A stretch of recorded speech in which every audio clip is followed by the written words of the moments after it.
मित्रों, जब जब धरती पर पाप पड़ा है तब तब भगवान विष्णु ने अवतार लिया है और दुष्टों का नाश किया है। भगवान विष्णु के अब तक कुल 9 अवतारों का अवतरण इस धरती पर हो चुका है। हिंदू पुराणों धर्म ग्रंथों के अनुसार भगवान विष्णु का 10वां अवतार कल्कि अवतार के रूप में कलयुग में जन्म लेगा। वही कलयुग में वह कल्कि अवतार की प्रतीक्षा में आज भी 7 महापुरुष जी रहे हैं। आज हम आपको बताएंगे कि वह 7 चिरंजीवी कल्कि अवतार से कब और कहाँ मिलेंगे। अंत तक बने रहिएगा। बजरंगबली इन दिव्य पुरुषों की सूची में सबसे पहले चिरंजीवी महापुरुष व राम भक्त हनुमान जी का नाम आता है। हनुमान जी को माता सीता ने चिरंजीवी होने का वरदान दिया था और भगवान श्री राम से बजरंगबली को कलयुग के अंत तक धर्म और राम कथा का प्रचार करने की आज्ञा मिली थी। हनुमान जी की जीवित होने के प्रमाण आज भी कई जगहों पर मिलते हैं। महाभारत के वन पर्व अध्याय के 151 के अनुसार एक बार भीम द्रौपदी के लिए पुष्प लेने गंधमादन पर्वत जा रहे थे, तब उनकी मुलाकात हनुमान जी से हुई थी। कहा यह भी जाता है कि हर 41 साल में बजरंगबली श्रीलंका के मातंग कबीले में ब्रह्म ज्ञान देने आते हैं।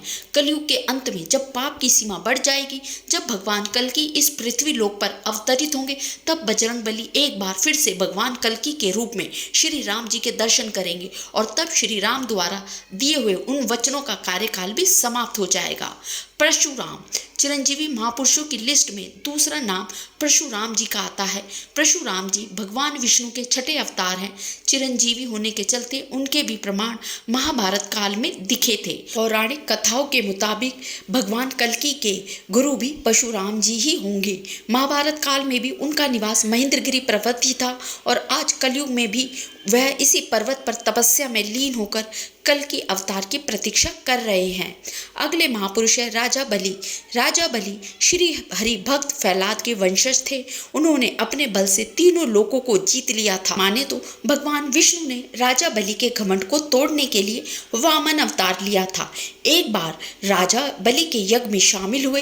यज्ञ के दौरान ही सभी ब्राह्मण अपने लिए राजा बलि से कुछ न कुछ दान मांग रहे थे। जो राजा पृथ्वी रहे थे, तब ब्राह्मण देवता की बारी आई तो उन्होंने सिर्फ 3 पग भूमि राजा बलि से मांग ली। तब राजा बलि और उपस्थित सभी ब्राह्मण हंस पड़े। राजा बलि ने कहा कि आप अपने छोटे छोटे पैरों से कितनी जमीन नाप पाएंगे और कुछ मांग लो, लेकिन वह वामन देवता अपनी बातों पर डटे रहे।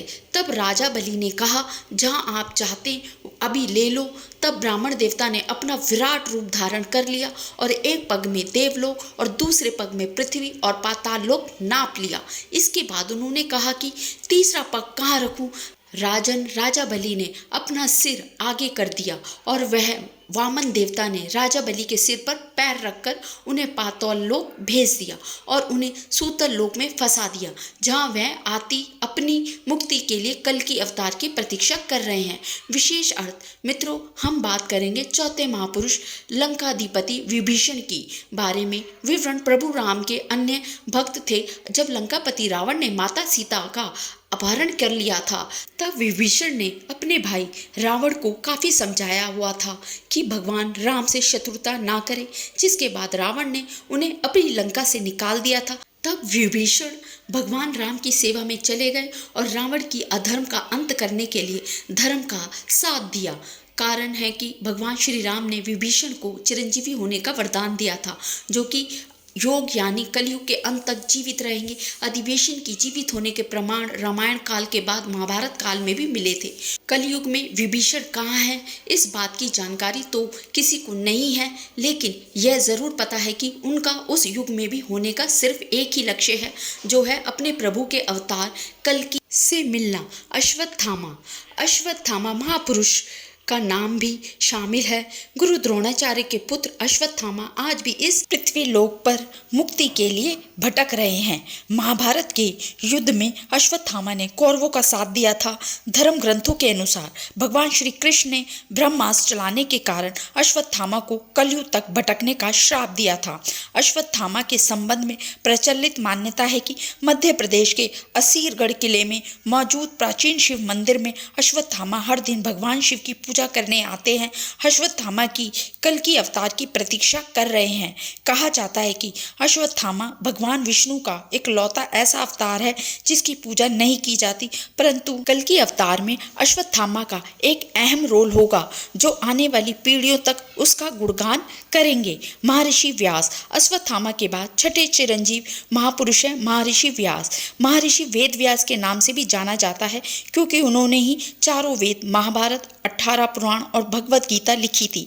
महर्षि व्यास ने भगवान कल्कि के जन्म से पहले उनके अवतार के बारे में ग्रंथों में लिख दिया था। महर्षि वेदव्यास बहुत बड़े तपस्वी होने के कारण आज भी कलयुग में भगवान कल्कि के दर्शन के लिए तपस्या में लीन होकर इंतजार कर रहे हैं। कृपाचार्य कलयुग के आखिरी और 7वें चिरंजीवी महापुरुष हैं कृपाचार्य। कृपाचार्य संस्कृत ग्रंथों में उनका चिरंजीवी के रूप में बताया गया है। कृपाचार्य अश्वत्थामा के मामा और पांडवों और कौरवों की आचार्य भगवत के मुताबिक कृपाचार्य की गणना सप्तऋषियों में की जाती है। कहा जाता है कि वे इतने बड़े तपस्वी थे कि उन्हें अपने तप के बल पर चिरंजीवी रहने का वरदान मिला था। वहीं कुछ लोगों का मानना है कि उनकी निष्पक्षता के आधार पर उन्हें चिरंजीवी होने का वरदान मिला था। कलयुग में कृपाचार्य अधर्म का नाश करने में कल्कि अवतार की मदद करेंगे। हम उम्मीद करते हैं कि हमारी वीडियो के जरिए कई सवालों के जवाब मिल गए होंगे। अगर आपको ये वीडियो पसंद आई हो तो लाइक, शेयर और अगर आप हमारे चैनल को सब्सक्राइब किया है तो ज़रूर करें। इसके साथ ही मुझे इजाज़त दें और वीडियो देखने के लिए आपका बहुत बहुत शुक्रिया।